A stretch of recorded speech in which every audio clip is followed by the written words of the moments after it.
हरे कृष्णा बच्चों, कैसे हैं आप? आशा करते हैं अच्छे हों और मन लगाकर पढ़ रहे होंगे। जैसा कि हमारी क्लास चल रही थी वैदिक सभ्यता को लेकर के, मतलब हमने स्टार्ट कर दिया था वेदों को। और आज आप पीछे इमेज देख रहे होंगे एक ऋषि मुनि की। तो मैंने जैसे आपसे कहा था कि हम अध्यात्म में चलेंगे, जरूर चलेंगे, थोड़ा थोड़ा जो भी है, ज्यादा नहीं जाएंगे, थोड़ा थोड़ा। पर अध्यात्म से क्वेश्चन बनेगा तो आप उसको टिक नहीं करेंगे, अध्यात्म वाले को आप टिक करेंगे जो बुक में चीजें दे रखी है। ठीक है ना?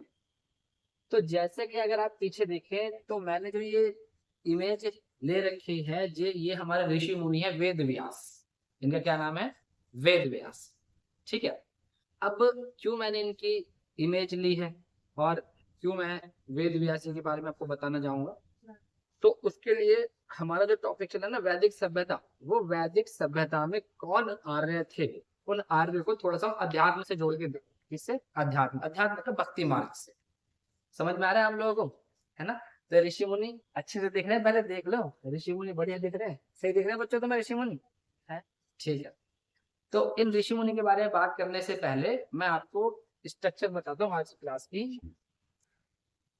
अब जो हमें देखना है ना बच्चों, वो हमें देखना है हमारी जो वैदिक सभ्यता थी उसका विस्तार देखना है, भौगोलिक विस्तार, राजनीतिक विस्तार, ये सारी चीज देखनी है।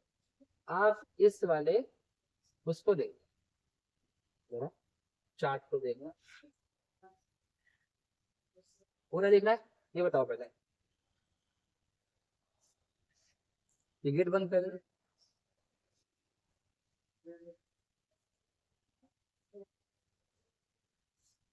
देखो, ऋग वैदिक काल का विस्तार, अगर मैं इसमें एक स्लाइड ऐड करूं तो कल मैंने आपसे बताया था जो वैदिक काल है उस वैदिक काल को हमने दो भागों में बांटा था। वैदिक काल को हमने दो भागों में बांटा था। एक बांटा था ऋग वैदिक काल, मतलब ऋग लिख रहा हूं आप समझ जाए, एक बांटा था ऋग वैदिक काल और एक बांटा था उत्तर वैदिक काल। सही। उत्तर वैदिक काल में हमें बाद के तीन वेद पढ़ने थे, जिसमें से आएगा यजुर्वेद। मैं सब यजुर लिख रहा हूँ। यजुर्वेद कल पढ़ा दिया है मैंने इस चीज को। यजुर्वेद, आपका फिर सामवेद और फिर अथर्ववेद। यह उत्तर वैदिक काल और इसका टाइम पीरियड था बच्चों 1000 से 600 ईसा पूर्व। 1000 से 600 ईसा पूर्व। और जो ऋग्वैदिक काल था, ऋग्वेद जो था, इसके अंदर हम किसको पढ़ते हैं? ऋग्वेद को पढ़ते हैं। इसमें किसको पढ़ते हैं? ऋग्वेद में। या इसे बोलते हैं पूर्व वैदिक काल, ऋग वैदिक काल बोल दो या पूर्व वैदिक काल बोल दो। इसका टाइम पीरियड था 1500 से 1000 ईसा पूर्व। अब जरा समझना, जब हम वैदिक चीजों को पढ़ रहे हैं तो हमें समझ में आना चाहिए कि हमने वैदिक काल को दो भागों में बांटा है, एक ऋग्वेद में और एक आपका उत्तर वेद। ऋग्वैदिक काल के अंदर हमें ऋग्वेद पढ़ना है और उत्तर वैदिक काल के अंदर हमें तीनों वेद पढ़ना है। तो जब हमें ऋग्वेद पढ़ना है ना बच्चों, तो हमें इस ऋग्वेद के अंदर यानी कि ऋग्वैदिक काल के अंदर ही हमें ऋग्वेद देखना है।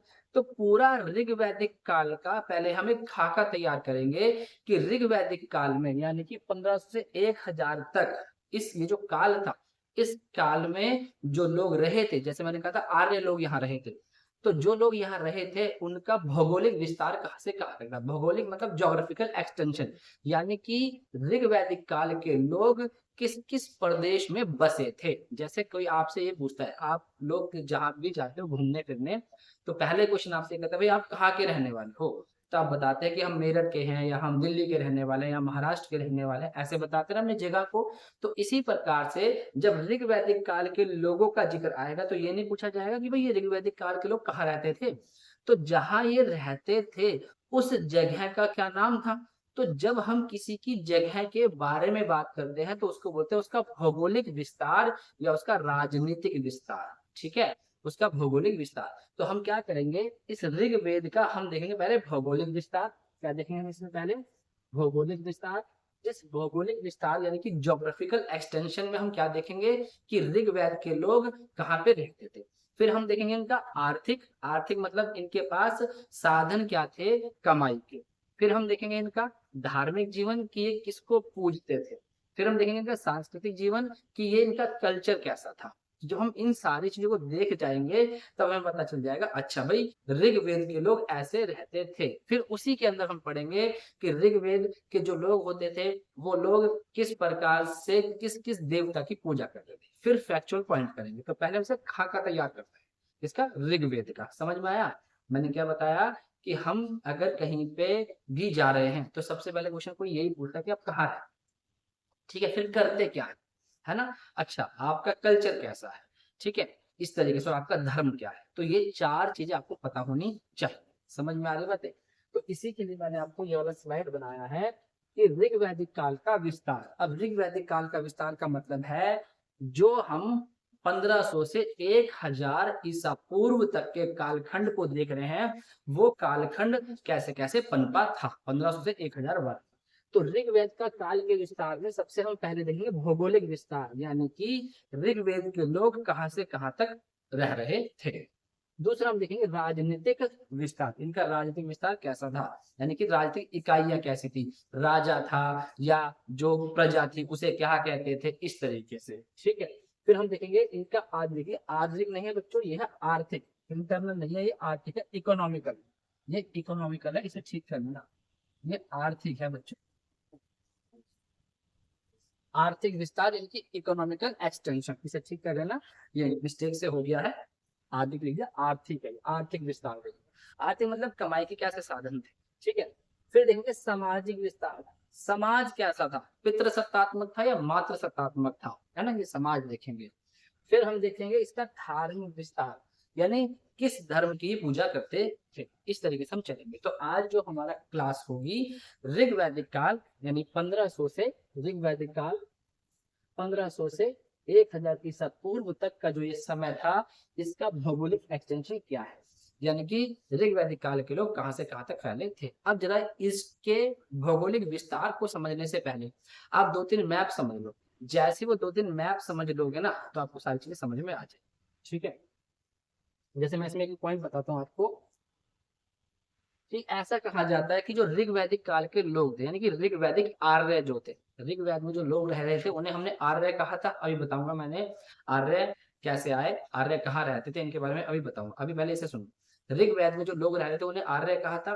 तो जो आर्य लोग थे, ये जो आर्य लोग थे ये किस प्रदेश में बसे थे, तो इनके लिए आता है कि आर्य लोग सप्त सैंधव प्रदेश में बसे थे। पहला ही क्वेश्चन आ गया एग्जाम का कि आर्य लोग कहाँ बसे थे, तो आप बताएंगे बच्चों सप्त सैंधव प्रदेश में। अब सप्त सैंधव प्रदेश का मतलब होता है 7 नदियों का देश, यानी 7 नदियों की जो जगह होती है उसको बोलते हैं सप्त सैंधव प्रदेश। जहाँ का प्रदेश 7 नदियों के द्वारा बनाया गया हो वो सप्त सैंधव प्रदेश। तो सप्त सैंधव का मतलब है 7 नदियों वाला इलाका। तो अब मैं ये 7 नदियां दिखाऊंगा आप लोगों को, किसको हम सप्त सैंधव प्रदेश कहते थे। तो एक बार मैप देखो, मैप के बाद हम इसी वाली कंडीशन पे आते हैं।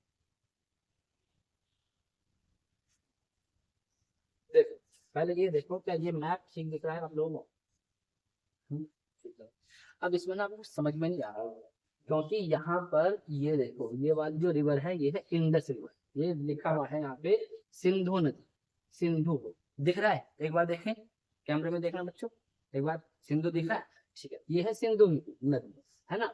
इसमें यह कुर्रम, कुभा, है ना, और ये गौरी, ये सुवास्तु, ये स्वात, है ना, बहुत सारी रिवर्स हैं, कुभा, इन सबका आएगा, इन सबका जिक्र आएगा, मैं सबका जिक्र करूंगा ऋग्वेद से। पहले मेन मेन रिवर को देखो, सिंधु, वितस्ता, अश्विनी, परुष्णी, विपास, सतुद्री और सरस्वती, ठीक है। ये सिंधु की ये नदियां हैं, 1 2 3 4 5, एक खुद सिंधु है, 6, एक ये 7, है ना।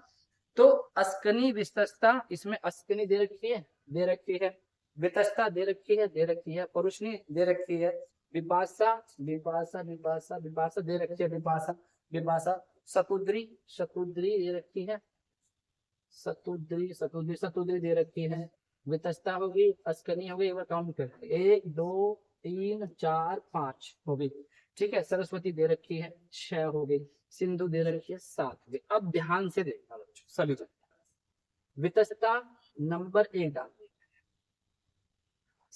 अस्कनी नंबर 2 डाल दिया, परुष्णी नंबर 3 डाल दिया, बिपाशा नंबर 4 का हो गया, ये 5 का आ गया, ये 6 का आ गया, 7 का हो गया। ये 7 नदियों का देश है, 7 नदियों का, और ये सभी नदियां जाके कहाँ मिल रही हैं, हमारी सिंधु में मिल रही थी। ये सभी नदियां किसमें मिल रही थी, सिंधु में।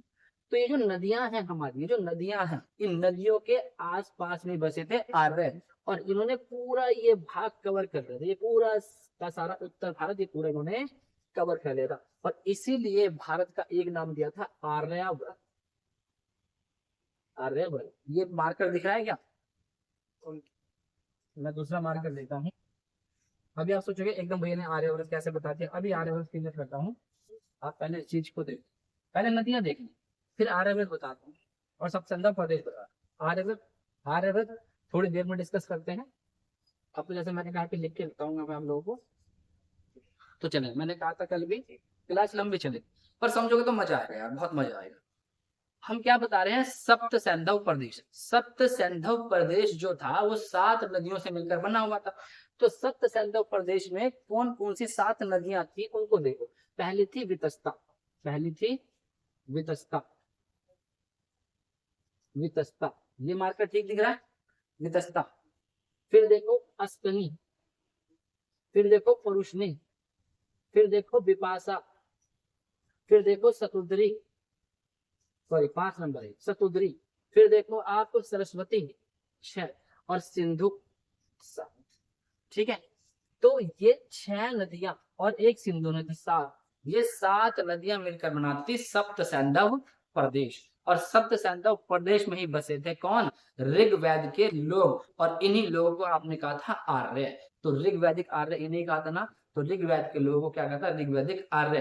तो जहां पे ये आर्य बसे, तो आर्य कहाँ बसे थे, सप्त सैंधव प्रदेश में बसे थे। और सप्त सैंधव प्रदेश यानी कि 7 नदियों का प्रदेश, और वो 7 नदियां कौन कौन सी हैं, ये वो 7 नदियां। अभी मैं सब लिखा हुआ है, सब दिखाऊंगा, पहले मैप देखो, ठीक है। इसके साथ एक मैप और दिखाता हूँ, ये थोड़ा सा आपको गड़बड़ नहीं होगा, एक मैप और दिखाता हूँ।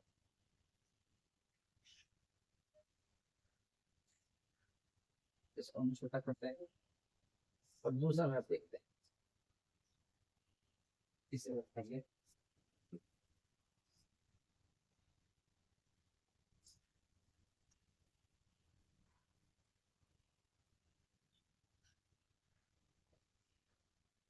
पहले ये वाला मैप देखो, उसके बाद वो वाला मैप देखूंगा।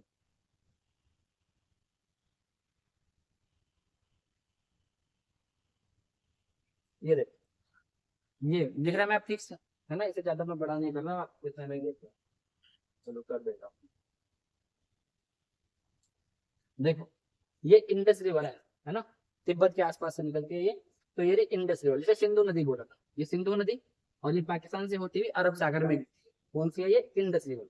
ये देखो तिब्बत से निकली, ये भारत पड़ गया हमारा, ये इंडिया ना, फिर भारत पड़ा है।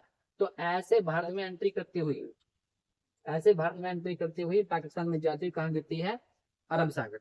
इसी सिंधु नदी की है एक झेलम, एक चिनाब, एक ब्यास, एक सतलुज, एक रावी, और एक खुद सिंधु। तो ये कितनी नदी हो गई, देखना जरा, 1, 2, 3, 4, 5, 6, और एक सरस्वती 7। तो इन सभी झेलम चिनाब रावी इन्हीं के नाम थे, जो अभी मैंने नाम दिखाए थे ना, चिनाब अस्कनी बिपाशा, सब इन्हीं के नाम थे, इनके पुराने नाम थे। जैसे जो झेलम का नाम था, झेलम का पुराना जो नाम था वो था वितस्ता, झेलम का क्या नाम था, वितस्ता।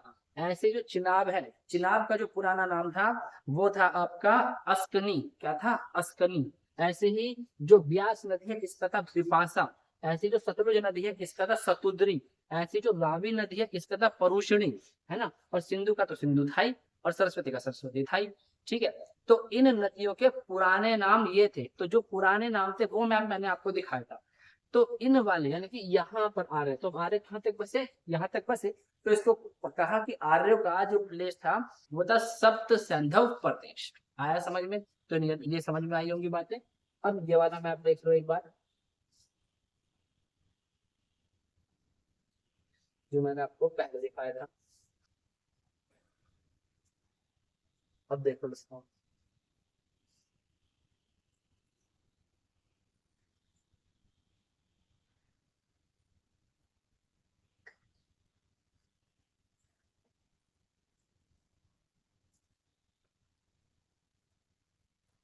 ठीक है।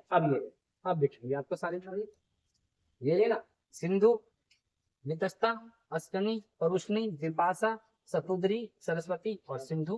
तो अब दोबारा मैं काउंट करवा के दिखाता हूँ, 1 2 3 4 5 6 और 7 नदियों का प्रदेश सप्त सैंधव प्रदेश। तो इन 7 नदियों के प्रदेश को बोला था हमने सप्त सैंधव प्रदेश। समझ में आया। तो जो आर्य थे, ऋग्वेद के जो लोग थे, यानी ऋग्वैदिक के लोगों को ऋग्वैदिक आर्य बोला, तो आर्य कहाँ बसे थे? सप्त सैंधव प्रदेश में बसे थे, जहां पे बसे धीरे धीरे धीरे धीरे धीरे गंगा यमुना दोआब तक आ गए थे। अभी बताऊंगा आगे की क्लास में गंगा यमुना दोआब कहाँ पड़ेगा। तो जब ये वहां तक आ गए तो इन्होंने भारत का ऊपर का हिस्सा, उत्तर का हिस्सा पूरा कवर कर दिया। आर्यों ने पूरा ऊपर का हिस्सा ऐसे कवर कर, जब इन्होंने पूरा ऊपर का हिस्सा कवर कर लिया तो जहां आर्य लोग बसे उसी उत्तर भारत के जगह को कह दिया आर्याव्रत। तो भारत का एक नाम आर्याव्रत भी है आर्यों के नाम पे, तो पड़ गया आर्याव्रत। समझ में आया बच्चों? आर्याव्रत। ठीक है, अब हम अपनी क्लास में चलते हैं, एंट्री मारते हैं अपनी क्लास के अंदर। तो भौगोलिक विस्तार, आज हम क्या देखेंगे? इसका भौगोलिक विस्तार। और कल हम राजनीतिक, आर्थिक, सामाजिक, धार्मिक सब देख जाएंगे। मेन पोर्शन था पहले चीजों को समझाने में। तो आपको ये समझ में आया कि भौगोलिक विस्तार का मतलब है कि हम ये देखें कि चीजें कहाँ कहाँ पर है, मतलब कि कोई व्यक्ति कहाँ पर बसा है। भौगोलिक विस्तार उसका रहने का जगह कहाँ है, वो रहता कहाँ है, उसे बोलते हैं भौगोलिक विस्तार। तो हमने देखा कि ऋग्वैदिक काल का जो हम भौगोलिक विस्तार देख रहे हैं उसमें ऋग्वैदिक काल में जो लोग थे उन लोग को हमने आर्य कहा था। वो आर्य कहाँ पर बसे थे? तो आर्य बसे थे सप्त सैंधव प्रदेश। कहाँ पर? सप्त सैंधव प्रदेश। अच्छा, अभी आपको लग रहा होगा कि ऋषि दिखाए थे, ऋषियों के बारे में तो बताया नहीं, बताऊंगा क्लास के एंड में ऋषि के बारे में बताऊंगा, पहले इसको समझो। देखो हमारी पहली स्लाइड, आज की वीडियो थोड़ी सी बड़ी हो जाएगी पर कोई दिक्कत नहीं है, आप लोग चीजों को अच्छे समझ देखना जरा तो सही दिख रहा है क्या, कुछ कट तो नहीं रहा। ठीक है, भौगोलिक विस्तार, ज्योग्राफिकल कवरेज या ज्योग्राफिकल एक्सटेंशन, कुछ भी बोल सकते हो। आर्यों का आरंभिक इतिहास की जानकारी का मुख्य सोर्स ऋग्वेद है, यानी कि आर्यों के बारे में हमें किससे पता चला? ऋग्वेद से पता चला। और कल मैंने ये बातें जिक्र कर दी थी आपसे कि आर्यों का मतलब क्या था? एक श्रेष्ठ, एक उन्नत, है ना, एक कुलीन वर्ग के लोग। तो आर्यों की जानकारी हमें किससे मिलती है? ऋग्वेद से हमें आर्यों के बारे में जानकारी मिलती है। ऋग्वेद से पता चलता है कि आर्यों का निवास स्थान सप्त सैंधव प्रदेश था। Very very important. अब जरा अगर सिर्फ मैं इतना पढ़ा था तुम्हें कि आर्यों का निवास स्थान सप्त सैंधव प्रदेश था, अब तुम भी रट लेते। अब जैसे मैं सप्त सैंधव प्रदेश बोल रहा हूँ तो तुम्हारे एकदम आंखों के सामने वो सारी नदियां आ गई साथ की साथ कि हाँ भाई अभी तो कह रहे मैप में दिखाएंगे हम। अभी उन नदियों के नाम बताता हूँ मैं आप लोगों को। तो सप्त सैंधव प्रदेश मतलब इनका जो निवास स्थान था वो था सप्त सैंधव प्रदेश, यानी कि 7 नदियों का प्रदेश।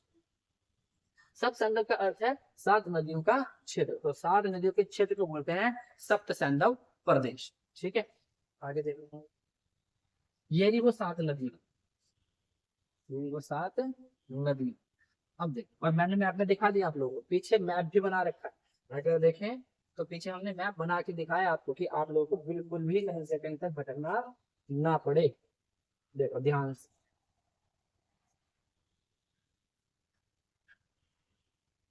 सही दिख रहा है क्या? अब सही दिख रहा है। अब देखो, जो ये 7 नदियां हैं वो इस प्रकार है, पीछे मैप दिखा रखा है, देखो यहीं से ये भारत का मैप है ना, इस तरीके से निकलती हुई नदियां कैसे गिरती हुई सब दिखा रखा है, अफगानिस्तान, ईरान सब दिखा रखा है। तो इसका भी मैप दिखाऊंगा मैं एक बार, अफगानिस्तान, ईरान का भी दिखाऊंगा, पहले इस चीज को समझो। तो जो 7 नदियों का क्षेत्र था जिसे हमने सप्त सैंधव प्रदेश कहा था, यहाँ पे कौन बसे थे आकर के? यहाँ पे आर्य लोग बसे थे। और वो आर्य लोग जिन 7 नदियों के पास बसे थे उन 7 नदियों का क्रम आता है पेपर में कि किस नदी का पुराना नाम क्या था। तुम 7 नदियों के नाम देखो। तो पहले थी सरस्वती नदी, तो सरस्वती को तो सरस्वती का सॉरी पहले थी सिंधु नदी, सिंधु को इंडस भी कहते हैं इंग्लिश में और सिंधु भी कहते हैं, इसमें तो कोई दिक्कत नहीं। सिंधु को सिंधु बोल दो, सरस्वती को सरस्वती बोलते हैं। शतुद्री, ये शतुद्री है, शतुद्री सतलुज, यानी सतलुज का जो नाम है, सतलुज बोलो या सतलज बोलो एक ही बात है, जो सतलुज का नाम है वो था शतुद्री। तो एग्जाम में क्वेश्चन आएगा कि शतुद्री किस नदी का नाम था? तो शतुद्री नाम था सतलुज नदी का, यानी कि आज बोलते हैं सतलुज और पहले बोलते थे शतुद्री। फिर देखो ब्यास, ब्यास को बोलते थे विपाशा, ब्यास को क्या बोलते थे? बिपाशा। तो ब्यास का क्या नाम था? बिपाशा। तो आज जिसे आप ब्यास रिवर बोलते हो, वो पहले बिपाशा के नाम से जानती थी। और ये ब्यास रिवर सिंधु नदी की ट्रिब्यूटरी है ना। मैं जब ज्योग्राफी पढ़ाऊंगा तो अभी सारी बताऊंगा। तो वो जो पांचों नदी मैंने अभी दिखाई थी ना, 7 नदी थी ना, तो मतलब वो जो 7 नदियां हैं, ये सब की सब जाके सिंधु में ही अपना जल डालती हैं। जब हम नदी सिस्टम पढ़ाएंगे तो वहां बताएंगे इस चीज को। अभी फिलहाल के लिए इतना ध्यान रखना कि जहां ये 7 नदियां थी वहां पर आर्य बसे थे। और ये 7 नदियों के नाम इस प्रकार हैं। तो ब्यास का बिपाशा, रावी का परुषणी, झेलम को बोलते थे वितस्ता, और चिनाब को अस्कन। यही तो दिखाए थे मैंने सारे के सारे, है ना। चिनाब, अस्कनी, झेलम, वितस्ता, रावी, परुषणी, व्यास, बिपाशा, सतलुज, सतुदरी, सरस्वती, सरस्वती, इंडस, सिंधु। तो इन 7 नदियों को बोला था हमने क्या? सप्त सैंधव प्रदेश। अब अगर एग्जाम में क्वेश्चन आया, पूछेगा वितस्ता किस नदी को कहते हैं? तो झेलम। पूछेगा अस्कनी किसको कहते हैं? चिनाब। पूछेगा परुषणी किसको कहते हैं? रावी। पूछेगा विपाशा किसको कहते हैं? ब्यास रिवर को। सतुदरी, सतलुज रिवर को। और 2 के नाम तो एज इट इज है। ठीक है ना। तो यही दिखाया था मैंने आपको मैप में, देखो यही तो है सारे नाम, देखिए वितस्ता, है ना, अभी दिखाया। अस्कनी, परुषणी, परुषणी यानी रावी नदी, बिपाशा यानी व्यास नदी, सतुदरी, है ना, यानी कि सतलुज नदी, सरस्वती ऐसी है, सिंधु ऐसी है ना। वितस्ता और अस्कनी, अस्कनी कौन सी? चिनाब नदी। और वितस्ता कौन सी? झेलम नदी। तो ये सारी नदियां, ये यहाँ पर कौन बसे थे? आर्य। इसीलिए इसे कहा था जहां पर आर्य बसे उसे कहा आर्य व्रत कहा। आ गया जो, ये हो गया। ठीक है, नेक्स्ट स्लाइड देख। नेक्स्ट आओ। मेरे हिसाब से अच्छे समझ में आ गया। अभी सबके स्क्रीनशॉट दिलवा देंगे। वीडियो शायद मेरे हिसाब से ज्यादा लंबी हो गई होगी। कोई बात नहीं यार, थोड़ी बहुत तो बढ़ेगी। अब बिल्कुल ही छोटे छोटे करते चलोगे क्या? थोड़ी तो बढ़े, एक आध वीडियो ज्यादा बढ़ेगी ज्यादा। अब देख, भौगोलिक विस्तार में देखते हैं, ऋग्वेद से प्राप्त जानकारी के आधार पर बताते हैं कि आर्यों का विस्तार अफगानिस्तान, पंजाब तथा पश्चिम उत्तर प्रदेश तक था। ऋग्वेद से ही हमें ये पता चलता है कि जो आर्य बसे थे वो अफगानिस्तान में भी थे, वो पंजाब में भी थे, और वो पश्चिमी उत्तर प्रदेश तक बसे हुए थे ऋग्वेद में। बाद में जो उत्तर वेद के लोग आए वो तो बहुत आगे तक चले गए थे। तो ऋग्वेद के लोग कहाँ तक थे? अफगानिस्तान, पंजाब और पश्चिम उत्तर प्रदेश। इसके लिए एक मैप देखो आप, इसके लिए मैप देखो। मैप से बहुत क्लियर होती हैं चीजें। अब मैं दिखाता हूँ ये जो अफगानिस्तान वगैरह वाली बातें, समझिए।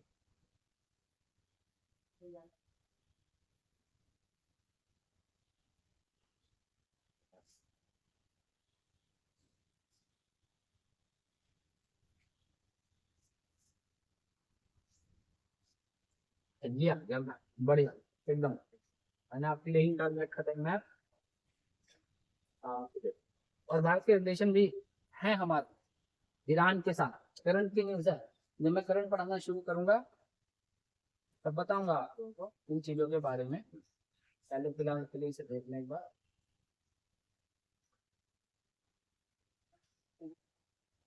ये देखो, ये रहा इंडिया, ये रहा पाकिस्तान, ये रहा अफगानिस्तान, ये रहा ईरान। बहुत इंपॉर्टेंट बात बता रहा हूँ, बहुत इंपॉर्टेंट, सुनना ध्यान से।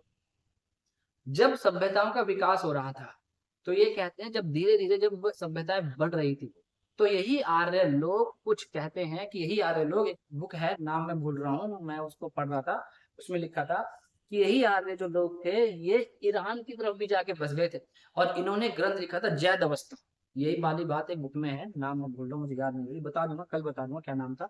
तो जैद अवस्था, यानी ऐसा भी माना हुआ है कि ये आर्य लोग ईरान भी बस गए थे जा करके, है ना, ईरान में भी जाके बस गए थे और ईरानी भी कहला, ऐसा भी माना जाता है।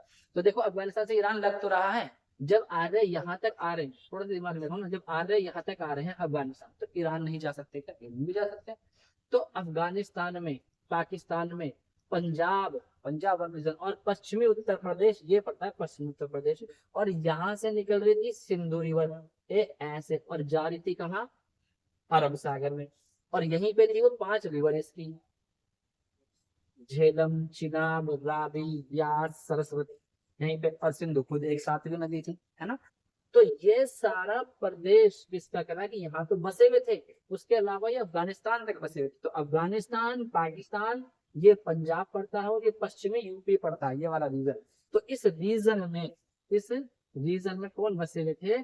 आर्य बसे हुए थे। ठीक है, अब आप देखो यार, हाँ भाई, इंडिया से तो पाकिस्तान, पाकिस्तान से अफगानिस्तान लग रहा है, अफगानिस्तान से ईरान लग रहा है। ये चाबहार पोर्ट ना, चाबहार, ये भारत और ईरान के बीच का साझा है चाबहार बंदरगाह को लेकर के। तो चाबहार बंदरगाह ये यहाँ बन रहा है ना। तो भारत और ईरान को लेकर ये समझौता है चाबहार बंदरगाह का। इराक से अफगानिस्तान, करंट की न्यूज के लिए छोड़ दे, अभी यहाँ देख लो। मेन मुझे दिखाना है अफगानिस्तान, पाकिस्तान, ये पंजाब वाला रीजन तुम्हारा, ये और ये पश्चिमी। तो इस तरीके से कहते हैं ये आर्य ऐसे बसे, तो पूरा आर्यव्रत बना दिया उन्होंने। आगे धीरे धीरे वो यहाँ से भी बसेंगे उत्तरवैदिक काल में, उसको बाद में देखेंगे। तो अब मैंने कहा अफगानिस्तान, पाकिस्तान और भारत, तो कौन बसे हुए थे यहाँ पे? आर्य बसे थे, यानी कि पश्चिमी उत्तर प्रदेश में। अब फिर क्लास में आओ, स्लाइड पे, ये है स्लाइड। क्या कहा? ऋग्वेद से प्राप्त जानकारी के आधार पर ऋग्वेद से पता चला है कि आर्य का विस्तार कहाँ से कहाँ था? अफगानिस्तान था, पंजाब था, पश्चिमी उत्तर प्रदेश तक था।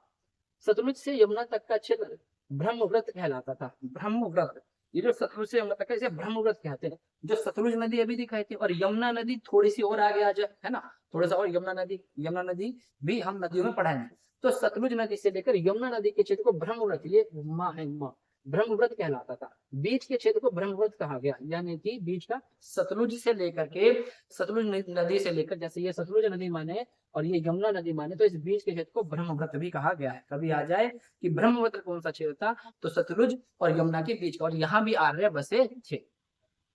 इस क्षेत्र को ऋग्वेद सभ्यता का केंद्र माना जाता है, यानी ऋग्वेद का केंद्र माना जाता था ब्रह्मव्रत। क्या बोलते थे इसको? ऋग्वेद का केंद्र। कभी पेपर में आए ऋग्वेद का केंद्र क्या था, तो ध्यान रहेगा आपको ब्रह्मव्रत, सतलुज से लेकर यमुना तक का। अब आर्यों का भौगोलिक विस्तार पता चलेगा, सप्त सिंधु प्रदेश, और सप्त सिंधु प्रदेश के अलावा कहाँ तक फैले गए थे लोग? थोड़ा अफगानिस्तान में भी थे, पाकिस्तान, पंजाब और पश्चिमी यूपी। तो ये सारा इसका भौगोलिक विस्तार था आर्यों का। आगे देखें, नेक्स्ट जो फैक्चुअल पॉइंट है, वो कुछ फैक्चुअल पॉइंट शुरू होते हैं यहाँ से, जल्दी से देखें, बस खत्म होगा। एक मिनट रह गया आपका, ऋषि मुनि के बारे में बताना, वो भी जिक्र कर दूंगा अभी। देखो जरा, सही दिख रहा है क्या ये?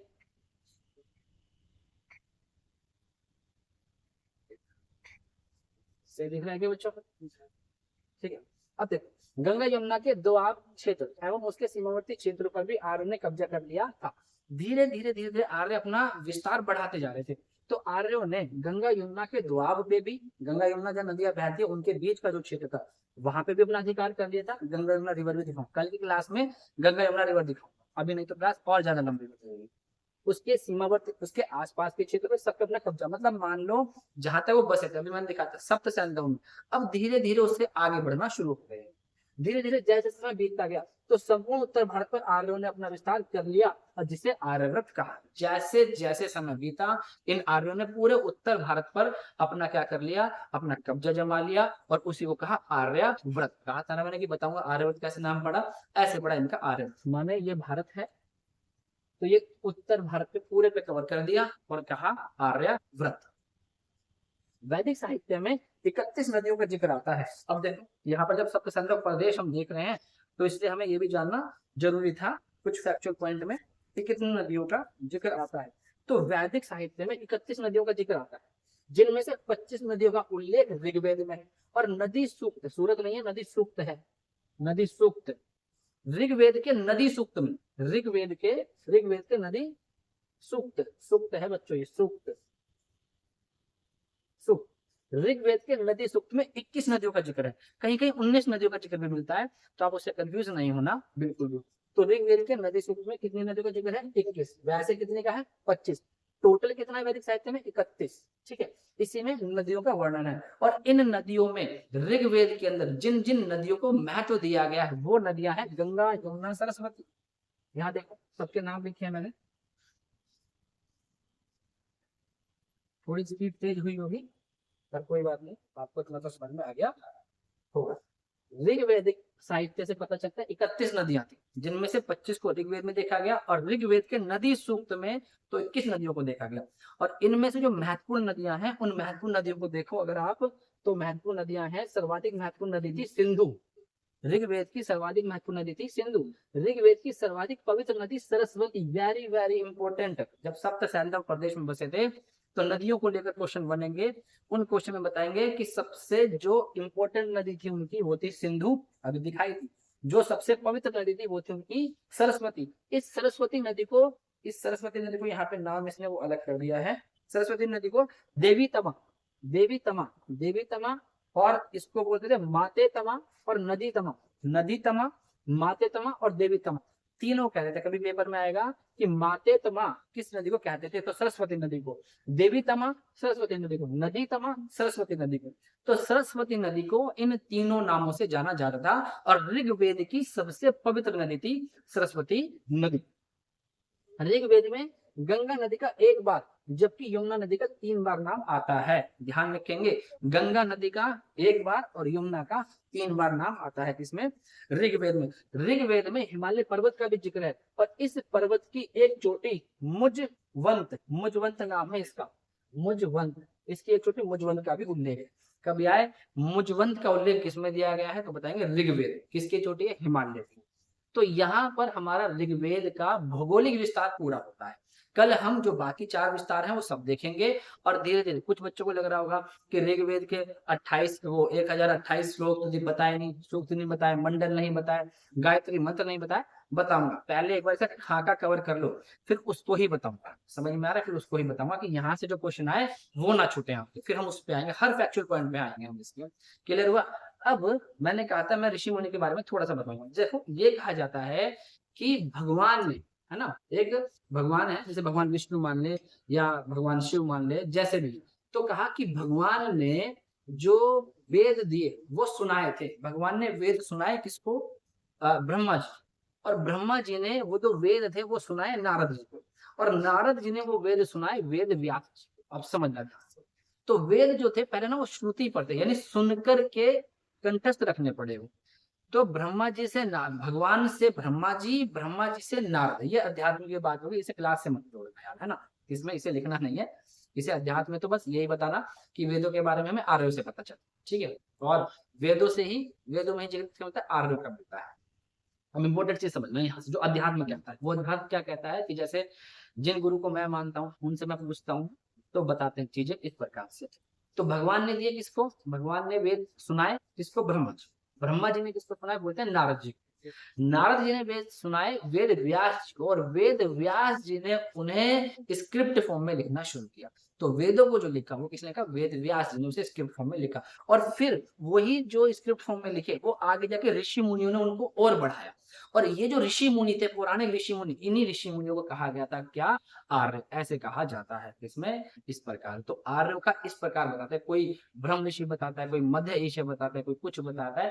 तो अध्यात्म में कुछ ऐसे जिक्र आता है, ठीक है। इससे बने वो ऋषि दिखाए थे वेद व्यास जी, जिन्होंने किसको किया था? वेदों को संकलित किया था, वेदों को लिखना शुरू किया था। ये अध्यात्म की बात हो गई, है ना। बीच बीच में और डिटेल बताऊंगा अध्यात्म में। फिलहाल क्लास थोड़ी लंबी हो गई है तो यहीं पे स्टॉप करते हैं और कल आपके बाकी चीजें पढ़ते हैं। इसे बहुत अच्छे से देखेंगे, दोबारा देख लेना। स्क्रीनशॉट तो आपने ले लिया होगा मेरे हिसाब से, ले लें इसका, इसका जो फटाफट से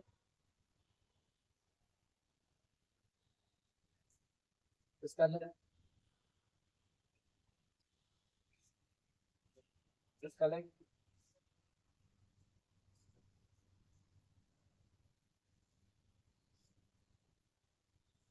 ये तो हो जाता सारा, और इसका, ठीक है। चलो मिलते हैं कल नेक्स्ट क्लास के साथ। हरे कृष्णा। अच्छा, कल संडे है, कल क्लास नहीं आएगी, है ना। आप लोग रिवीजन करेंगे जितना पढ़ा है, मंडे को क्लास मिलेगी। चलो हरे कृष्णा, पढ़ते रहें अच्छे से, बने रहें क्लास के साथ। धन्यवाद। तो